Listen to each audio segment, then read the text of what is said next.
France Gall. Une vie en musique. Née le 9 octobre 1947 à Paris, Isabelle Gall, que le public connaîtra sous le prénom de France, grandit dans une famille déjà bercée par la chanson. Son père, Robert Gall, est parolier pour de grands artistes comme Édith Piaf ou Charles Aznavour, et sa mère, Cécile Berthier, est la fille d'un chanteur d'opéra. Très tôt, la musique s'impose comme une évidence. À tout juste 16 ans, France enregistre ses premières chansons. Sa voix fraîche et son allure juvénile séduisent le public. En 1965, sa carrière décolle véritablement lorsqu'elle remporte le concours Eurovision de la chanson avec le titre « Poupée de cire, poupée de son », écrit par Serge Gainsbourg. Derrière la légèreté apparente du morceau se cache une réflexion sur la condition d'artiste manipulée par l'industrie musicale, un thème qui, sans qu'elle le sache encore, accompagnera toute sa vie.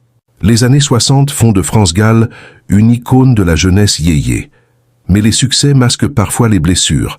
Certaines chansons de Gainsbourg, comme Les Sucettes, la plongent dans un profond malaise lorsqu'elle découvre trop tard le double sens des paroles. Peu à peu, elle s'éloigne du milieu et cherche une voix plus sincère. Cette nouvelle voix, elle la trouve dans les années 70, aux côtés de Michel Berger. Leur rencontre marque un tournant décisif, autant artistique que personnel. Ensemble, ils forment un couple uni par l'amour et la musique. Berger lui écrit des chansons sur mesure, Si maman si. Il jouait du piano debout, Résiste, ou encore Ella, elle l'a. Hommage vibrant à Ella Fitzgerald. Ces titres deviennent des hymnes à la liberté, à la force et à la vie. Mais le destin frappe durement. En 1992, Michel Berger meurt subitement d'une crise cardiaque. France Gall, anéantie, se retire de la scène.